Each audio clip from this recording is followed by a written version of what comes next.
श्री गणेशाय नमः।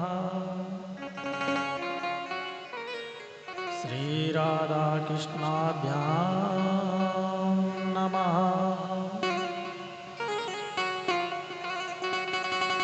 श्री सरस्वते नमः। श्री सद्गुरु चरण कमलेभ्यो नमः।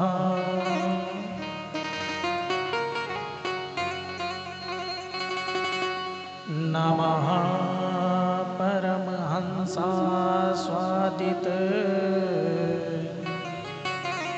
चरण कमल चिन्ह मकरंदाय भक्ति जन मानस निवासाय श्री रामचंद्राय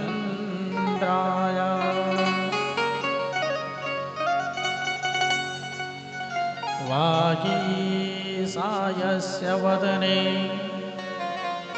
लक्ष्मीर्यस्य च वक्षसि यस्यास्ते हृदये संविद तं नृसिंहमहं भजे। वागीसाध्यशुमनसा सर्वार्थानामुपक्रमे यं नत्वा कीर्तिकीर्त्यास्यो तं नमामि गजाननम्। नारायणं नमस्कृत्य नरं चैव नरोत्तमं देवीं सरस्वतीं व्यासं ततो जयमुदीरये। सर्वरूपमयी राधा सर्वं राधामयं जगत् अतोऽहं विश्वरूपां तां नमामि परमेश्वरी। जय जय श्री राधा रमण जय जय नवल किशोर जय गोपी चित चोर प्रभु जय जय माखन चोर।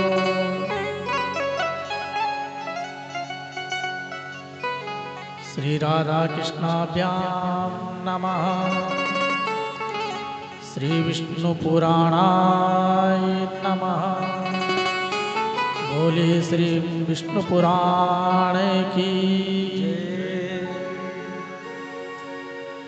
अनंत कोटि ब्रह्मांड नायक अचिंत्य कल्याण गुणगण निधान सर्वेश्वर सर्वाधिपति अकारण करुणाकारक सकल जन कल्म सापहारक अनंत कोटि कंदर्प दर्प दलन पटियान निर्गुण निराकार सगुण साकार जगदैक बंधु करुणैक सिंधु परम ब्रह्म परमात्मा श्री राधा कृष्ण भगवान के युगल चरणारविंदों में बारंबार प्रणाम। श्री सीताराम प्रभु जी के युगल चरणारविंदों में बारंबार प्रणाम। श्री सद्गुरुदेव भगवान के चरणों में बारंबार प्रणाम एवं समुपस्थित सज्जन श्रोतागण सभी आचार्यगण आप सबके हृदय में विराजमान श्री राधा कृष्ण प्रभु के युगल चरणारविंदों में बारंबार प्रणाम।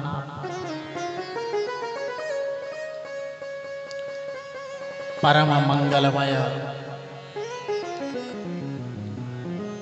भगवान लक्ष्मी नारायण श्री सोमेश्वर महादेव जी की कृपा से पवित्र पावन इस श्रावण मास में भगवान शंकर जी के प्रांगण में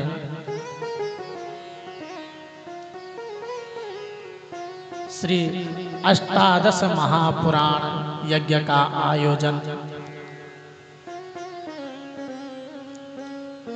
सर्वप्रथम मुख्य पीठ पूज्य मुख्य वक्ता आचार्य श्री नौटियाल जी के चरणों में प्रणाम।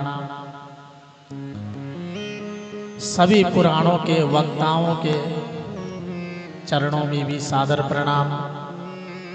सभी आचार्यगण, संगीताचार्य, सबको भी सादर प्रणाम।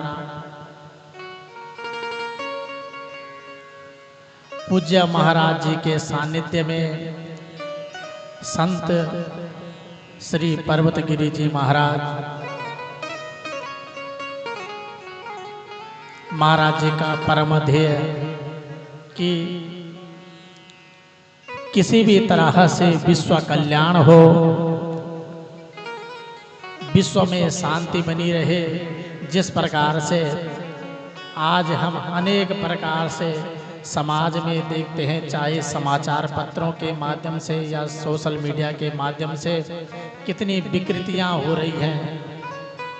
लोगों की बुद्धि मनुष्य बुद्धि न हो करके एक हिंसक पशु के समान बुद्धि हो गई है।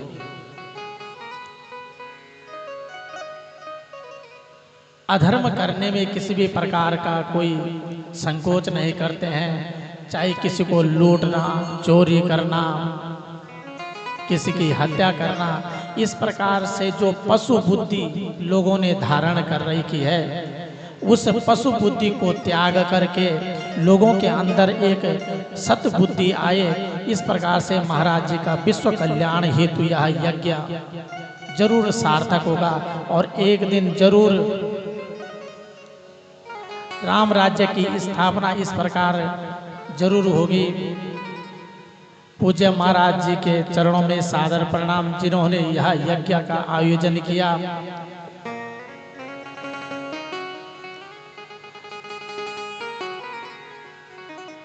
हमें भी बड़ा हर्ष हो रहा है कि प्रभु की कृपा हम पर हुई और प्रथम बार हमें भी इस अष्टादश महापुराण यज्ञ में आने का अवसर मिला। यहाँ पर अनेक प्रकार के विद्वान ब्राह्मण सभी लगभग हमसे ज्येष्ठ श्रेष्ठ सबका सानिध्य हमें प्राप्त हुआ और इस दास के द्वारा ये टूटी फूटी वाणी से आप सबके सामने हमें अपने वाणी रखने का अवसर मिला।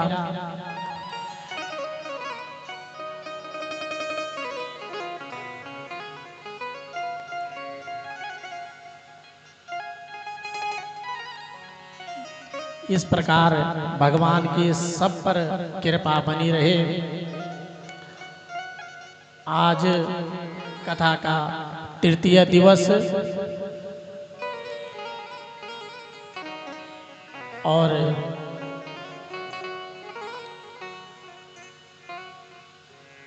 अष्टादश पुराणों में विष्णु पुराण का पाठ करने के लिए और वाचन करने के लिए हमें सौभाग्य प्राप्त हुआ। आज हम विष्णु पुराण के बारे में कुछ क्षण प्रवचन करेंगे, जो समय निर्धारित है, और उससे पहले कुछ क्षण भगवान नाम का संकीर्तन करेंगे। क्योंकि हम अपने शरीर को, जैसे हमारा शरीर में मल लग जाता है, गंदा हो जाता है, तो उस शरीर को तो हम साबुन, शैम्पू आदि पदार्थों से धुल सकते हैं, लेकिन मन को कैसे धुलें? तो मन को तो केवल भगवान नाम के संकीर्तन से ही धुला जा सकता है। तो पहले मन को धुलेंगे, क्योंकि हम कथा का रसपान करेंगे। अगर पात्र अच्छा नहीं होगा तो उस कथा को हम किसमें ग्रहण करेंगे। इसलिए पहले पात्र को साफ करना पड़ेगा, स्वच्छ करना पड़ेगा, और तभी जाके उसमें वह वस्तु रह पाएगी। आइए कुछ क्षण भगवान नाम का संकीर्तन करेंगे और तत्पश्चात भगवान कथा में प्रवेश। बोले कृष्णचंद्र भगवान की जय। कोई कहे गोविंद, कोई गोपाला, कोई कहे गोविंद, कोई गोपाला, कोई कहे गोविंद, कोई गोपाला, कोई कहे गोविंद, कोई गोपाला।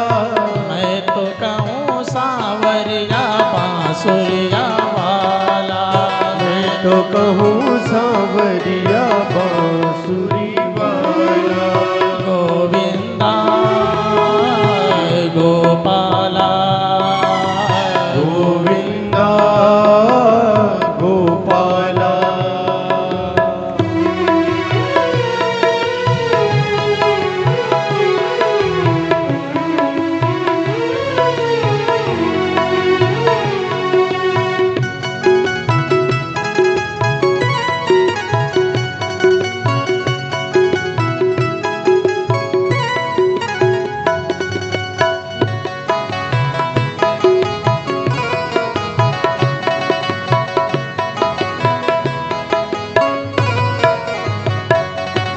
राधा ने श्याम कहा मीरा ने गिरधर, राधा ने श्याम कहा मीरा ने गिरधर। राधा ने श्याम कहा मीरा ने गिरधर, राधा ने श्याम कहा मीरा ने गिरधर।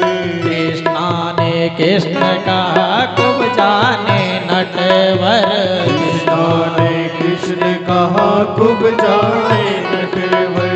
कृष्णा ने कृष्ण कहा खूब जाने नटवर, कृष्णा ने कृष्ण कहा खूब जाने नटवर। बालों ने तुमको पुकारा गोपाला, बालों ने तुमको पुकारा गोपाला। बालों ने तुमको पुकारा गोपाला, बालों ने तुमको पुकारा गोपाला। मैं रहो सांवरिया बांसुरिया वाला, मैं तो कहूँ सांवरिया बांसुरिया वाला। कोई कहे गोविंद, कोई गोपाला, कोई कहे गोविंद, कोई गोपाला। मैं तो कहूँ सांवरिया बांसुरिया वाला, मैं तो कहूँ सांवरिया बांसुरी वाला।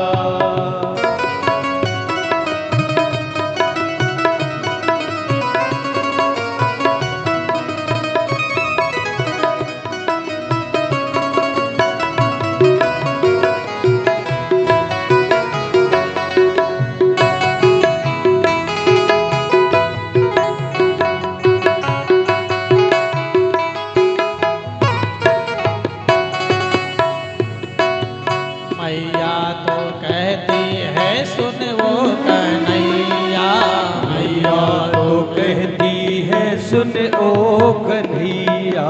मैया तो कहती है सुन वो कन्हैया, मैया तो कहती है सुन ओ कन्हैया। घनश्याम कहते हैं बलराम भैया, घनश्याम कहते हैं बलराम भैया।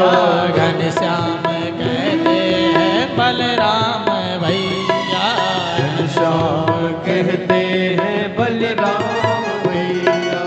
सूरा के आँखों के तुम हो उजाला, सूरा की आँखों के तुम हो उजाला। सूरा के आँखों के तुम हो उजाला, सूरा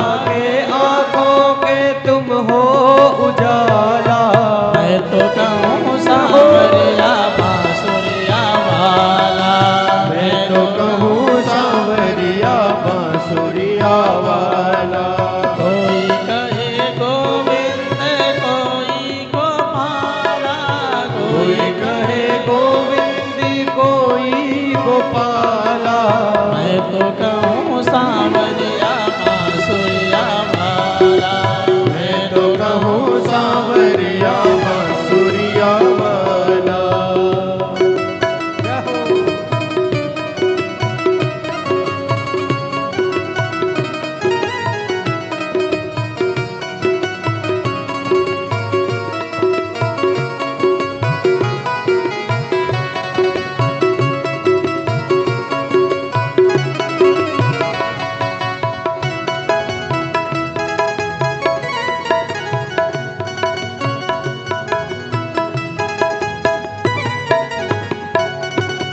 भीष्म जी के बनवाए अर्जुन के मोहन, भीष्म जी के बनवारे अर्जुन के मोहन, भीष्म जी के बनवारे अर्जुन के मोहन, भीष्म जी के बनवारे अर्जुन के मोहन, छलिया भी कह करके बोला दुर्योधन, छलिया जी कह कर के बोला दुर्योधन, छलिया भी कह करके बोला दुर्योधन, छलिया में कह कर के बोला दुर्योधन।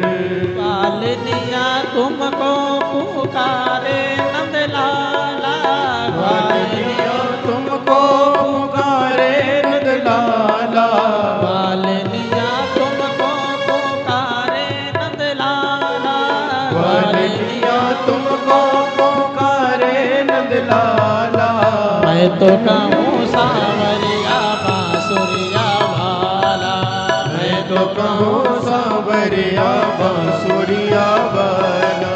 कोई कहे गोविंद कोई गोपाला, कोई कहे गोविंद कोई गोपाला, मैं तो कहूँ सांवरिया बांसुरिया वाला, मैं तो कहूँ सांवरिया बांसुरिया वाला, मैं तो कहूँ सांवरिया बांसुरी वाला, मैं तो कहूँ सांवरिया बांसुरी वाला। बोले कृष्णचंद्र भगवान की जय श्री शिव शंकर भगवान की जय श्री विष्णु पुराण की जय। परम मंगलमय भगवान श्री कृष्ण लक्ष्मी नारायण भगवान, भगवान विष्णु अनेकों नाम भगवान के, और भगवान का नाम ही तारण करने वाला है।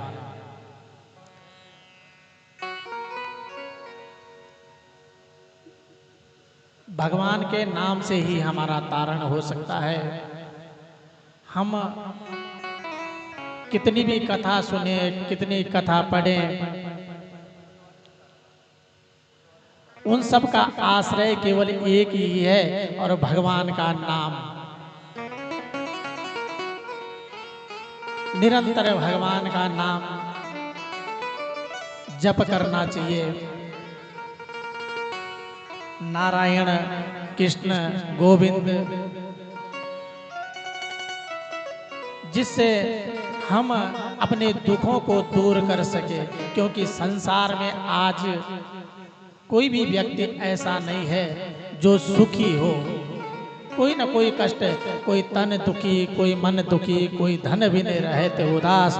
अरे थोड़े थोड़े सब दुखी, सुखी राम के दास। कोई अपने शरीर से दुखी है, किसी का पैर दर्द है, किसी का कमर दर्द है, किसी के बाजू में दर्द है, किसी का सर दर्द है, कुछ ना कुछ बीमारियां। कोई मन दुखी, मन ही मन, मानसिक संताप। कोई मन में दुखी है तो कोई किसी की खुशी को देख करके दुखी है, तो कोई मन दुखी। कोई धन भी नहीं रहे तो उदास, कोई धन के लिए उदास है। कोई जिसके पास ज्यादा है वो इसलिए दुखी है कि मेरा चोरी ना हो जाए, मेरा खर्च ना हो जाए, मेरा नष्ट ना हो जाए। और जिसके पास नहीं है वो इसलिए दुखी है कि कहां से आए, कैसे आए और किस प्रकार से आए। दुखी हर व्यक्ति है, हर तीसरे व्यक्ति से जिससे भी पूछो वह दुखी है। सुखी कोई नहीं है, सुखी केवल वही है जो भगवान नाम का आश्रय ले ले। नित्य अपना सुबह शाम नहाए धोए स्नान करे और भगवान की ज्योत जलाए। 24 घंटे में से केवल आधा घंटा भगवान नाम के लिए आप अपना निकाल लो, उसी में उद्धार हो जाएगा। क्योंकि ये जीवन तो ऐसे ही निकल जाना है।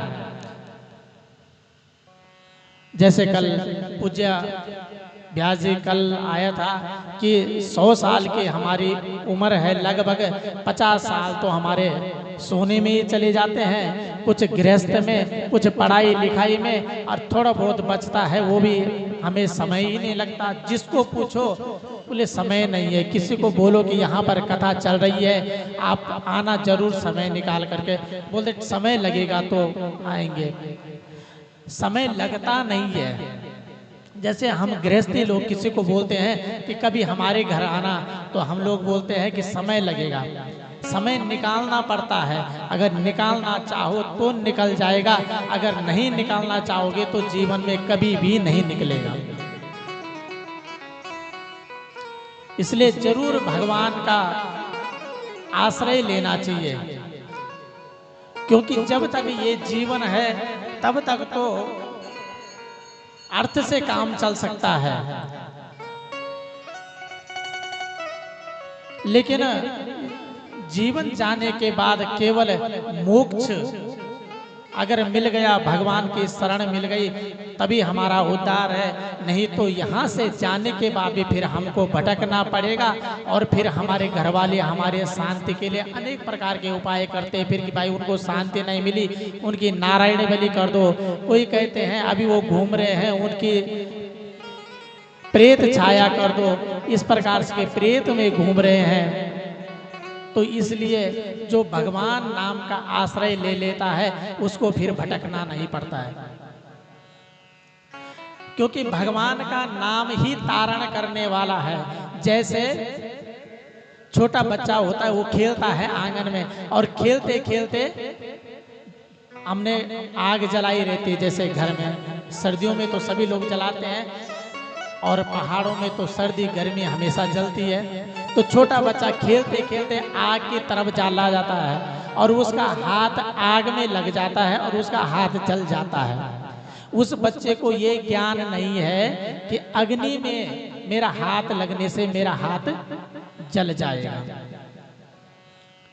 अग्नि उसको जला देती है। अग्नि ये नहीं सोचती है ये छोटा बच्चा है, ये अबोध है, इसको ज्ञान नहीं है, इसको हम नहीं जलाएंगे। तो अग्नि जला देती है उस बच्चे को। ये नहीं देखती है कि छोटा बच्चा है, उसके हाथ को जला देती है। इसी प्रकार से भगवान का जो नाम है वो किसी को नहीं देखता है कि छोटा है या बड़ा है, इसने कम पाप किया है या ज्यादा पाप किया है, इसने कम पुण्य किया है या ज्यादा पुण्य किया है, ये ब्राह्मण है या क्षत्रिय है, वैश्य है या शूद्र है, या किसी अन्य धर्म का है, किसी भी धर्म का है, ये नहीं देखती। अग्नि जिसको अग्नि में डाल दो, कच्ची लकड़ी डाल दो तो उसको भी जला देगी, सूखी लकड़ी डाल दो तो उसको भी जला देगी। उसी प्रकार भगवान का जो नाम है वो सबको तारने वाला है। भगवान किसी में भी भेद दृष्टि नहीं रखते हैं। भागवत में आता है कि एक बार युधिष्ठिर जी ने पूछा कि भगवान भेद दृष्टि रखते हैं,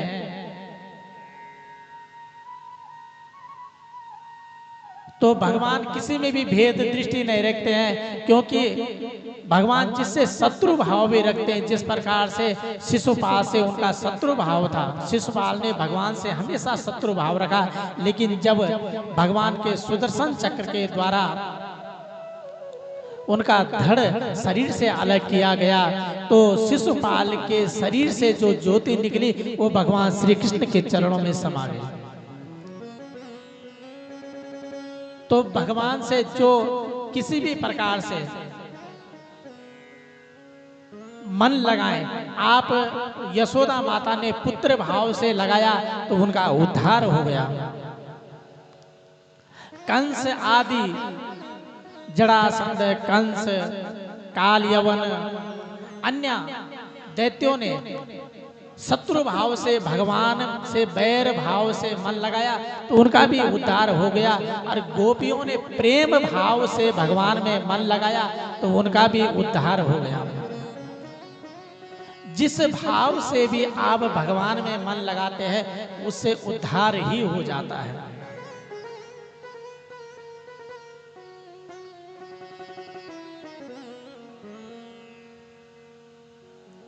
इसी प्रकार से अजामिल की कथा भी आती है। उसमें भी अजामिल अपने पुत्र का नाम ले रहा था। जब अंतिम समय आया तो अपने उसके बेटे का नाम था, 10वां जो पुत्र था उसका नाम था नारायण। तो नारायण नारायण पुकार रहा था। तो उस समय वहां पर यमदूत भी आ गए और भगवान के पार्षद भी आ गए। यमदूत जैसे ही उसको पकड़ने लगे तुरंत भगवान के पार्षद आ गए और उनको छुड़ा लिया। भाई आप इसको नहीं ले जा सकते। यमदूतों ने बोला नहीं भाई ये तो पापी है, इसने जीवन भर अनेक प्रकार के पाप किए, इसको तो हम ही ले जाएंगे यमलोक में। भगवान के पार्षदों ने कहा इसने नारायण का नाम लिया है। यमदूतों ने कहा इसने उस नारायण का नाम नहीं लिया, इसने इस नारायण जो इसका पुत्र के रूप में है इसका नाम लिया। पार्षदों ने कहा चलो ठीक है, अगर इसने अपने पुत्र का नाम भी लिया तो ये बताइए कि नारायण नाम पहले किसका रखा, उस नारायण का रखा या इस बालक का रखा। यमदूतों ने बोला कि पहले तो वही नारायण है। इस प्रकार से वार्तालाप होता है और भगवान के पार्षद यम के दूतों को वहां से भगा देते हैं और अजामिल को भी मुक्ति प्रदान कर देते हैं। तो बोलने का आश्रय है कि भगवान का नाम हम कैसे भी लें, चाहे पुत्र के रूप में लें, तो भगवान वहीं से हमारा तारण कर देते हैं। इस भव सागर से हमको तार देते हैं, क्योंकि ये संसार क्या है, दुखालय है, पग पग में दुख है। जैसे आप भोजनालय में जाएंगे, किसी रेस्टोरेंट में जाएंगे तो वहां पर आपको अनेक प्रकार के भोजन मिलेंगे। जो मन किया खट्टा मीठा नमकीन जिस प्रकार का आपको चाहिए सब मिलेगा। औषधालय में जाएंगे मेडिकल में तो आपको अनेक प्रकार की औषधि मिलेगी। आप पुस्तकालय में जाएंगे तो वहां पर आपको अनेक प्रकार की पुस्तकें मिलेंगी। उसी प्रकार ये दुखालय है, ये संसार है। यहाँ आपको दुख ही दुख मिल सकता है, आनंद केवल आपको क्षण भर मिल सकता है। और आनंद तभी मिलेगा जब सच्चिदानंद की हम शरण में जाएंगे। बोले सच्चिदानंद भगवान की। दिव्य आयोजन अष्टादश महापुराण, और अष्टादश महापुराणों में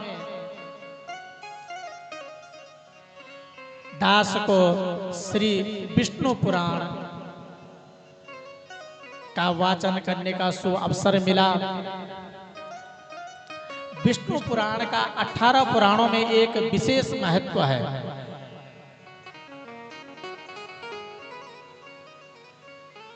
सभी पुराणों की रचना तो पूज्य श्री व्यास जी ने की है, और ये जो विष्णु पुराण है इसकी रचना श्री पराशर जी ने की है। पूज्य व्यास जी के जो पिताजी है पराशर ऋषि, उन्होंने इस विष्णु पुराण की रचना की है।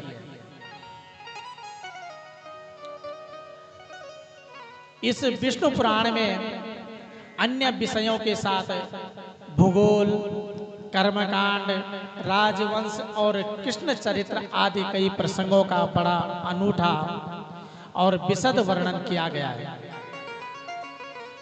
भक्ति और ज्ञान की प्रशांत धारा तो इसमें सर्वत्र ही प्रच्छन्न रूप से बह रही है।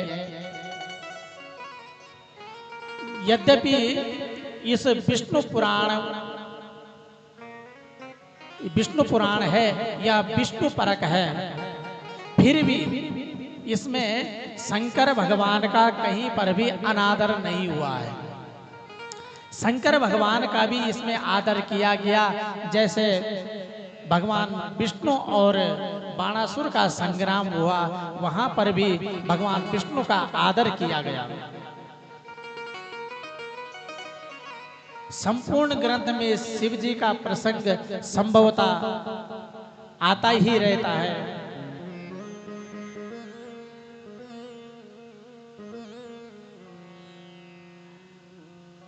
सो भगवान श्री कृष्ण महादेव के साथ अपनी अभिन्नता प्रकट करते हुए श्री मुख से कहते हैं, त्वया यद भयम दत्तम तदत्तमखिलं मया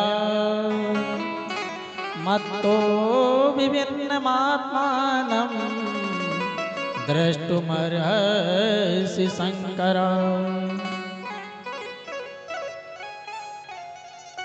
भगवान विष्णु में और शंकर में किसी भी प्रकार का कोई भेद नहीं है, एक दूसरे के पूरक है। भेद नहीं है कि कोई बोले कि हम तो भगवान विष्णु को ही मानते हैं, कोई बोले हम भगवान शंकर को ही मानते हैं, सब एक ही। आपका जिसमें मन लगता है उसको भजो, बस मुक्ति मिलनी चाहिए, भगवान का नाम स्मरण होना चाहिए। विष्णु पुराण के तृतीय अंश में माया मोह के प्रसंग में बौद्ध और जैनियों के प्रति कुछ कटाक्ष किए गए हैं, परंतु इसका उत्तरदायित्व भी ग्रंथकार की अपेक्षा उस प्रसंग को ही अधिक है। वहां पर कर्मकांड का प्रसंग है और उक्त संप्रदाय वैदिक कर्म के विरोधी हैं, इसलिए उनके प्रति कुछ व्यंग्य वृत्ति हो जाना स्वाभाविक है।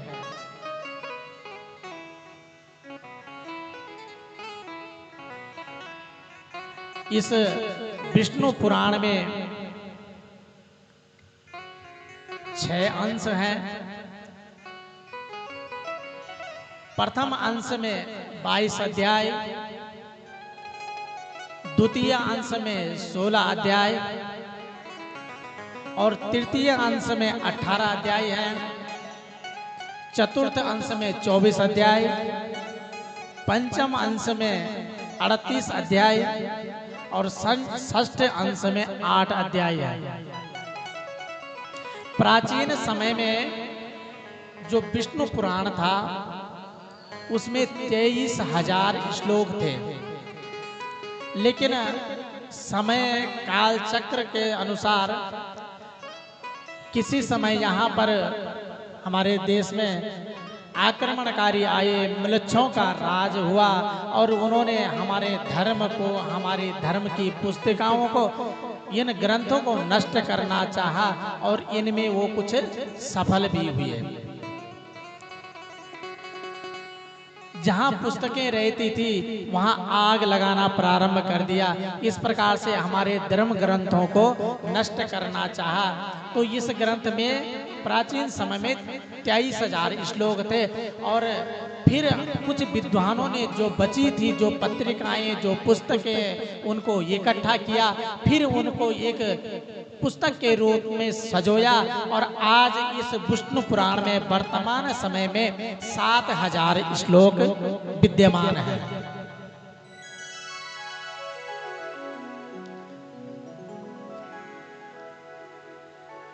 इस विष्णु पुराण के प्रथम अंश में भगवान नारायण की अनेक कथाओं का वर्णन किया गया है।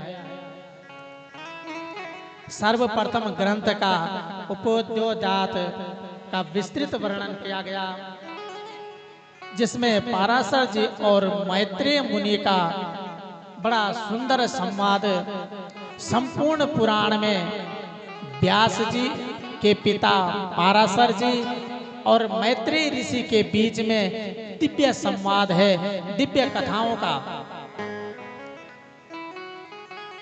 मैत्रेय जी प्रश्न करते हैं और व्यास जी उन प्रश्नों के उत्तर बड़े सरल सहज भाव से उनको उनके उत्तर देते हैं।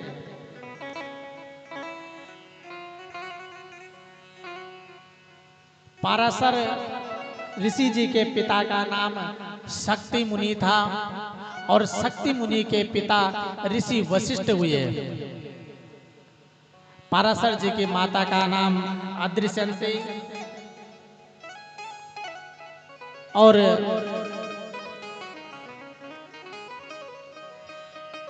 इस प्रकार से इनका वंश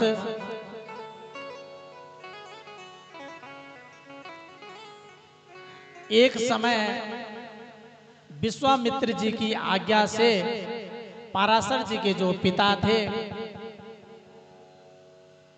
विश्वामित्र जी ने राक्षसों को उत्पन्न किया, उनको आज्ञा दी और उनकी आज्ञा से पाराशर ऋषि जी के जो पिता थे शक्ति मुनि, उनका वध कर दिया गया। जब पाराशर ऋषि जी को इस बात का पता चला तो क्रोधित हो गए और उन्होंने आसन लगाया और एक दिव्य यज्ञ करने लगे।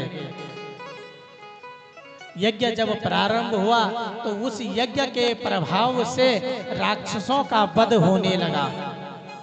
धीरे धीरे कई राक्षस मृत्यु को प्राप्त होने लगे। उस समय संसार से जब राक्षसों की निवृत्ति होने लगी तब स्वयं उनके पितामह वशिष्ठ जी पाराशर जी के पास आए और कहा, बेटा ये आपको शोभा नहीं देता है, क्योंकि आपके पिता की जो मृत्यु हुई है उसने तो निश्चित है होना ही होना है, इसमें इन राक्षसों का कोई दोष नहीं है। ऐसे ही हम भी हैं संसारी लोग, जो आया सो जाएगा राजा रंक फकीर। 7 दिन हमें मिले हैं, रवि सोम मंगल बुध बृहस्पति शुक्र और शनि। इन 7 दिनों में हमारा जन्म भी होता है और हम गृहस्थ में भी जाते हैं, पढ़ाई लिखाई भी करते हैं, गृहस्थ का धर्म भी पालन करते हैं और उसके बाद मृत्यु को भी प्राप्त हो जाते हैं। इन 7 दिनों में हमने यहाँ से भी चले जाना है और जो यहाँ पर आता है निश्चित है कि उसने जाना ही जाना है। यहाँ पर कोई अजर और अमर नहीं है। कोई ये सोचे कि मैं कितना धन एकत्रित कर लूं, कितना वैभव जोड़ लूं, कितनी सामग्री जो पदार्थ हैं इस जीवन के वो इकट्ठे कर लूं, साथ में कुछ नहीं जाने वाला, सब यही धरा का धरा रह जाएगा। चाहे वह गरीब से गरीब व्यक्ति हो, सामान्य व्यक्ति हो या लखपति हो, करोड़पति हो या अरबपति हो, कोई भी हो, सबको यहाँ से निश्चित समय पर जाना, जिस दिन बुलावा आएगा उस दिन जाना ही जाना है, फिर तो कोई बहाना नहीं चलेगा। जैसे हमें कोई बुला दे, जैसे गुरुजी बुला दे, महाराज जी बुला दे, हमारे पिताजी बुला दे, तो हम बोलते हैं कि तब आ जाएंगे, अभी हम कुछ काम कर रहे हैं, समय निकाल करके आज आ जाएंगे या कल आ जाएंगे। लेकिन जिस दिन उसका बुलावा आ जाएगा फिर तो कोई बहाना नहीं चलेगा, ये तो निश्चित है। इसलिए हम कभी कभी कर्म को दोष देते हैं, भगवान को दोष देते हैं, हमारा काम बिगड़ जाता है तो किसी मनुष्य को दोष देते हैं, किसी का इसमें कोई दोष नहीं होता है। हमारे कर्म, हमारा प्रारब्ध बोया पेड़ बबूल का तो आम कहाँ से हो। अगर हम पाप कर्म करेंगे तो हमें पाप ही मिलेंगे और पुण्य करेंगे तो पुण्य ही मिलेगा। अगर हम आम का पेड़ लगाएंगे तो हमको खाने के लिए आम ही मिलेगा और अगर बबूल का पेड़ लगेंगे तो बबूल ही मिलेगा। इसलिए हमेशा अच्छे कर्म करते रहने चाहिए।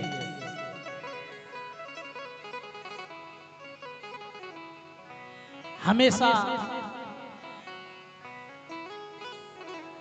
समान भाव सब में देखना चाहिए। प्रत्येक मनुष्य के अंदर भगवान विराजमान है। ये परमात्मा हमारे हृदय में विराजमान रहता है। कभी कभी ध्यान देना कि हम जब कोई गलत कार्य करते हैं, चोरी करें या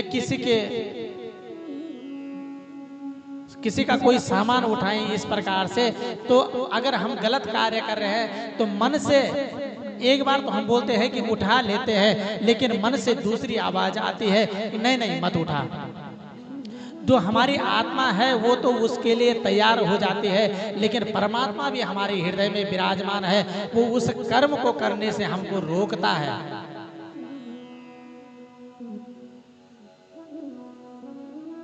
तो परमात्मा भी हमारे इसी हृदय में विराजमान है। जब तक यह ज्योति है, परमात्मा हमारे हृदय में है, तब तक हम चल फिर सकते हैं। हमारे नाते रिश्तेदार हैं, भाई बंधु हैं, और जिस दिन ये ज्योति निकल जाएगी यहाँ से, फिर सब छोड़ के चले जाते हैं। तुलसीदास जी कहते हैं कि मानव, आज जिस परिवार का पालन पोषण कर रहा है, जिस पत्नी के लिए संसार से लड़ रहा है, चोरी करके मेहनत करके जैसे भी करके धन कमा करके ला रहा है, एक दिन वही पत्नी जिस दिन शरीर से, इस आत्मा से ये ज्योति निकल जाएगी, शरीर शून्य पड़ जाएगा, तो पत्नी कहेगी आओ आओ जल्दी आओ नाते रिश्तेदारों, इसमें बदबू आने लग गई है, इसको निकालो, इसको ले जाओ। कोई इस संसार में अपना नहीं है। संसार क्या है? केवल मतलब का है। हम सोचते हैं कि मैं चला जाऊंगा तो मेरे बच्चों का क्या होगा, मेरी पत्नी का क्या होगा, मेरे भाई का क्या होगा, मेरे माँ बाप का क्या होगा। कुछ नहीं होता है, सब चलता है, ये संसार चला आ रहा है। ये व्यर्थ की चिंताएं हैं, कोई किसी के भरोसे नहीं रहता है। ये संसार पहले भी ऐसे चलता आया, आज भी आ रहा है, कल भी ऐसे ही चलता रहेगा, किसी के भरोसे नहीं रहता है।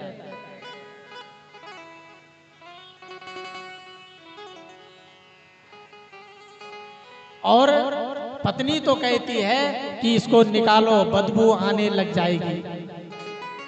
तो पत्नी तो ऐसे कहती है, इसलिए संसार से इतना माया मोह मत रख। और जो बेटा है, इतना लाड प्यार करके इसको पाला, उसको इतने में भी चैन नहीं आता है। जब शमशान घाट में ले जाते हैं, लकड़ियों के ऊपर रख देते हैं, आधा से ज्यादा शरीर जल जाता है, फिर वो बेटा एक लकड़ी का दंड उठाता है और उसकी खोपड़ी पे फिर प्रहार करता है। मनुष्य फिर भी तू चेतता नहीं है, फिर भी इस संसार में रमा हुआ है, जिसको हम बोलते हैं अपने प्रेत क्रिया में कपाल क्रिया। कपाल क्रिया में होता है कि जो बेटा जो क्रिया में बैठता है, अपने माता या पिता के सिर में उस दंड से प्रहार करता है।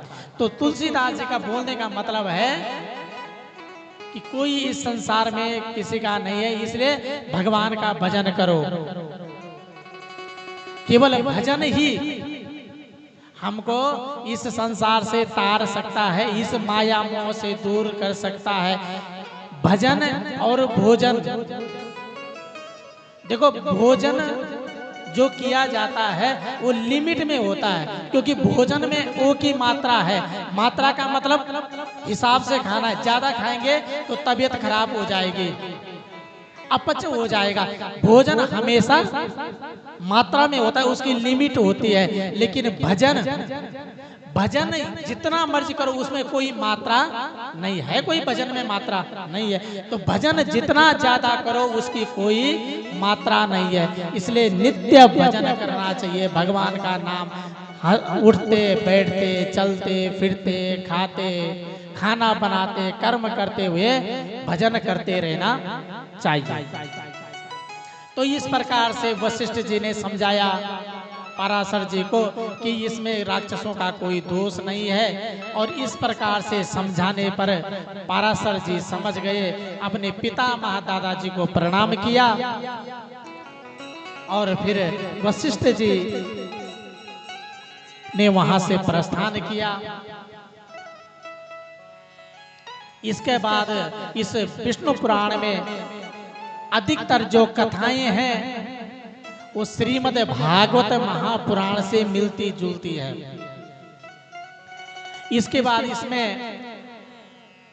24 तत्वों का वर्णन किया गया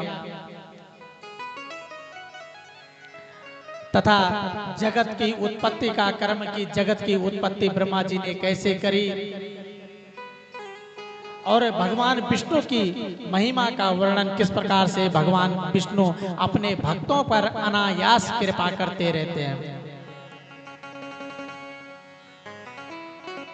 अनेक प्रकार से इसमें वर्णन है। ब्रह्मा जी की आयु कितनी, ब्रह्मा जी की आयु है, काल का स्वरूप, ब्रह्मा जी की उत्पत्ति और ब्रह्मा भगवान जी द्वारा पृथ्वी का उद्धार और ब्रह्मा जी के द्वारा इस संसार की रचना किस प्रकार से होती है, ये सब इस विष्णु पुराण में आया हुआ है।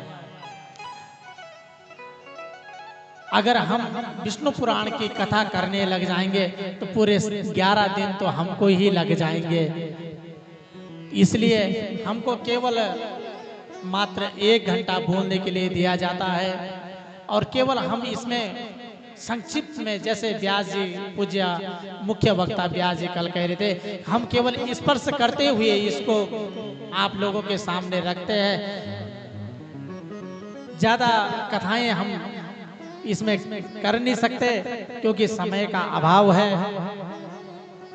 और इसके बाद अविद्या आदि विविध सर्गों का वर्णन किया गया है और उसके बाद चातुर्वर्णीय व्यवस्था, ब्रह्मा जी ने इस संसार की जब रचना की, ब्रह्मा जी के मन में विचार आया पूरे संसार में तो पानी ही पानी भरा हुआ है।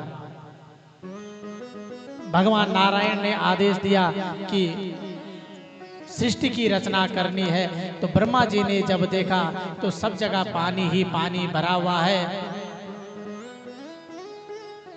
भगवान विष्णु के द्वारा फिर आगे आपको कथाएं सुनने को मिलेंगी। वराह अवतार रूप धारण किया, फिर पृथ्वी को रसातल से लाए और यहाँ पृथ्वी को फिर जल के ऊपर स्थापित किया। जब पृथ्वी को स्थापित कर दिया फिर ब्रह्मा जी के द्वारा अनेक सृष्टियों की उत्पत्ति की गई, मनुष्य, पेड़, वृक्ष, लता आदि और खाद्य पदार्थ आदि।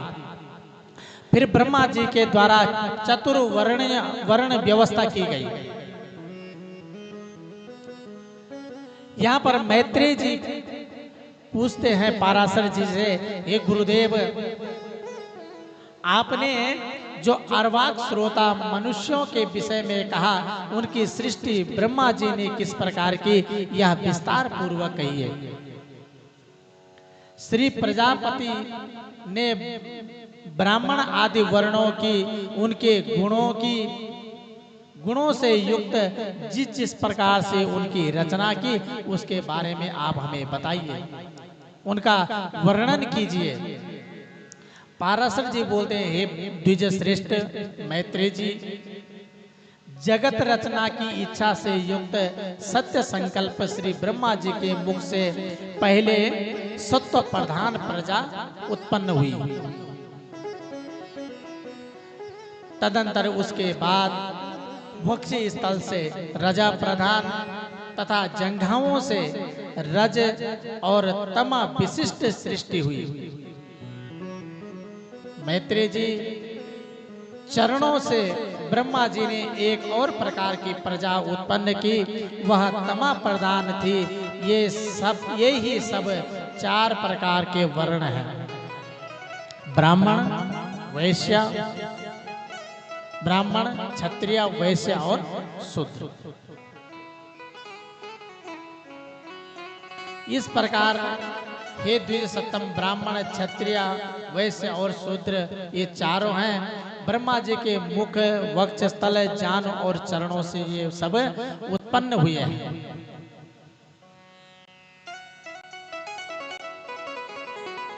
हे महाभाग, ब्रह्मा जी ने यज्ञ अनुष्ठान के लिए यज्ञ के उत्तम साधन रूप इस संपूर्ण चातुर्वर्ण्य की रचना की। धर्मज्ञ यज्ञ से तृप्त होकर देवगण जल बरसाते हैं, और जल जब बरसता है तो हम खेती करते हैं, धन धान्य पृथ्वी में बोते हैं, और उस जल के प्रभाव से हमें धान्य प्राप्त होता है। सभी मनुष्यों का उससे कल्याण होता है। जो मनुष्य सदा स्वधर्म परायण, सदाचारी, सज्जन और सुमार्गगामी होते हैं, उन्हीं यज्ञ का यथावत अनुष्ठान हो सकता है। इस प्रकार से ब्रह्मा जी ने ये 4 वर्णों की उत्पत्ति की, उनकी व्यवस्था बनाई। इसके पश्चात पृथ्वी का विभाग और अन्न आदि की उत्पत्ति, क्योंकि जब मनुष्यों की उत्पत्ति हो गई वो खाएंगे क्या, क्योंकि पृथ्वी के चारों ओर तो केवल जल ही जल है, और जल ही जल से तो काम नहीं चल सकता है। इसलिए पेट पालन के लिए, इस जीवन को चलाने के लिए अन्न की भी आवश्यकता पड़ती है। फिर अन्न की रचना की गई।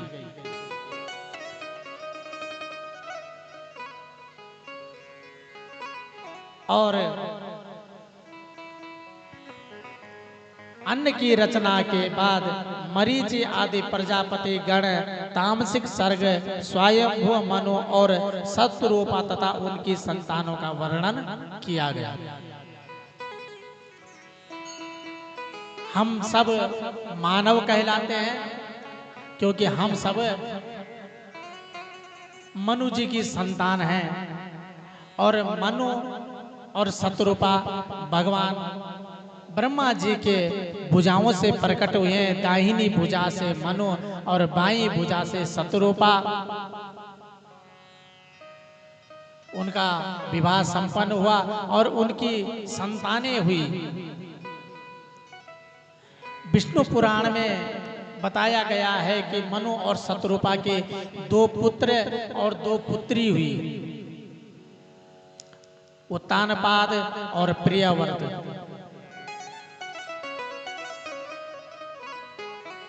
और 2 पुत्री। इस प्रकार से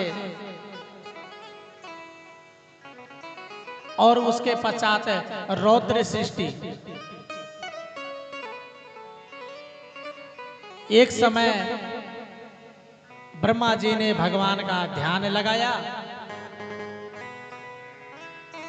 ध्यान कर रहे थे, तो उसी समय उनके नेत्र में, तीसरे नेत्र से एक नील लोहित मणि उत्पन्न हुई और वहां से निकलकर पृथ्वी में आई, और देखते देखते उसने अपना आकार बढ़ाना प्रारंभ कर दिया, और वह एक बच्चे के रूप में, और वह रोने लगा। ब्रह्मा जी ने कहा, बालक रो मत। उस बालक ने कहा कि मेरा नाम क्या है, मैं कौन हूं? तो ब्रह्मा जी ने कहा, आप जन्म लेते ही रो रहे हो, इसलिए तुम्हारा नाम रुद्र होगा। बोले रुद्र भगवान की। ब्रह्मा जी ने जब भगवान रुद्र को सृष्टि की आज्ञा दी, तो भगवान रुद्र शंकर भगवान तो इस माया मोह से दूर रहने वाले हैं, कैलाश पर्वत में रहने वाले हैं, तो बहुत दूर रहने वाले हैं। तो वो नहीं चाहते थे कि हम इस सृष्टि के जंजाल में फंसे। भगवान शंकर को जब आज्ञा दी गई तो उन्होंने अपनी जैसे ही सृष्टि की उत्पत्ति करने लग गए। भूत प्रेत पिशाच सांप बिच्छू आदि ऐसी सृष्टि करने लगे। जब ऐसी सृष्टि हुई तो वो संसार को खाने के लिए दौड़ने लगी। ब्रह्मा जी ने देखा कि ऐसी सृष्टि करेंगे तो फिर संसार में कैसे चलेगा। तुरंत गए ब्रह्मा जी और भगवान रुद्र को रोक दिया कि आप ऐसी सृष्टि मत कीजिए, इस सृष्टि को रोक दीजिए। भगवान शंकर ने कहा कि बढ़िया हुआ। बोले क्या करूं? बोले तपः, बोले तप करो आप। भगवान शंकर जी तुरंत उठे और कैलाश पर्वत वन चले गए और तप करने लगे।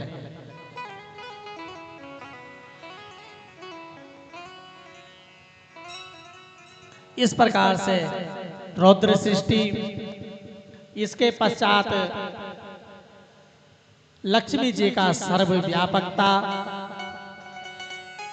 दुर्वासा जी के शाप से इंद्र जी की पराजय और फिर ब्रह्मा जी की स्तुति से प्रसन्न हुए भगवान का प्रकट होकर समुद्र मंथन का उपदेश करना। आपको कथाओं में फिर समुद्र मंथन की कथाएं भी मिलेंगी। इस प्रकार से फिर समुद्र मंथन की कथा, अनेक प्रकार के रत्न समुद्र मंथन से निकलते हैं। अमृत भी निकलता है, विष भी निकलता है। ऐरावत हाथी, भगवान धन्वंतरी, माता लक्ष्मी का भी समुद्र मंथन से प्रकट होना, बासुकी नाग की सहायता से समुद्र मंथन होना। इस प्रकार से अनेक कथाएं इस विष्णु पुराण में हैं।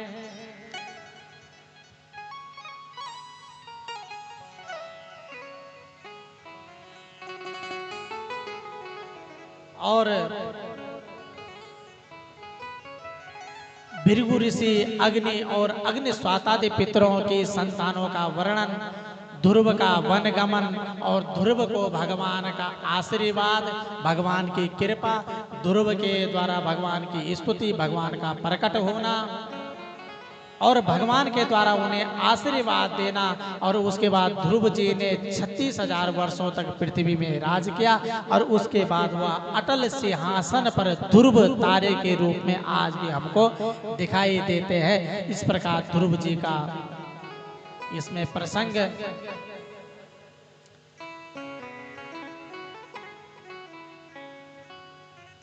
इस प्रकार से ध्रुव जी का कथाओं का भी इसमें वर्णन किया गया। राजा वेन की आपने कथा सुनी कल,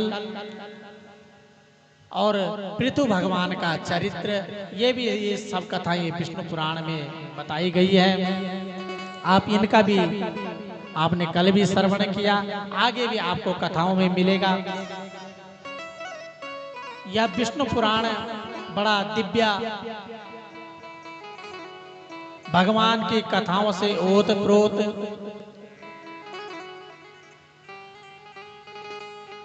सभी जीवों में निवास करने वाले भगवान लक्ष्मी नारायण सब पर कृपा करें, सभी मनुष्यों पर कृपा करें। क्योंकि भगवान हर जीव के हृदय में विराजमान रहते हैं। कोई भी मनुष्य भगवान से परे नहीं है। इसलिए हमें,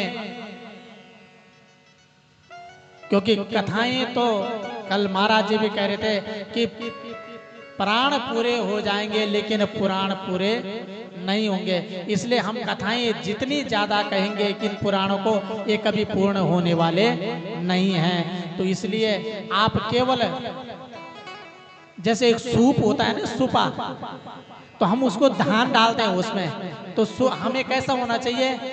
साधु ऐसा चाहिए जैसा सूप सुभाए।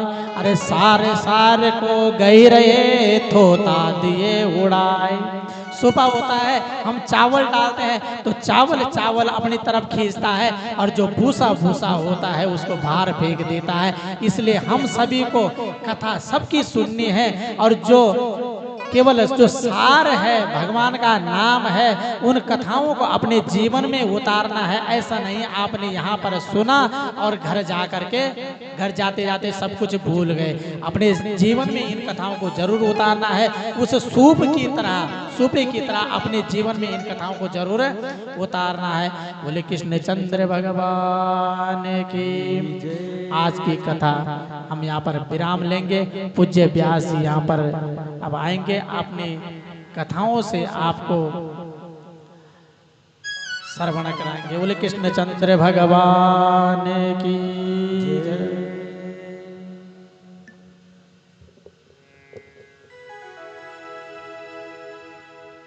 आपने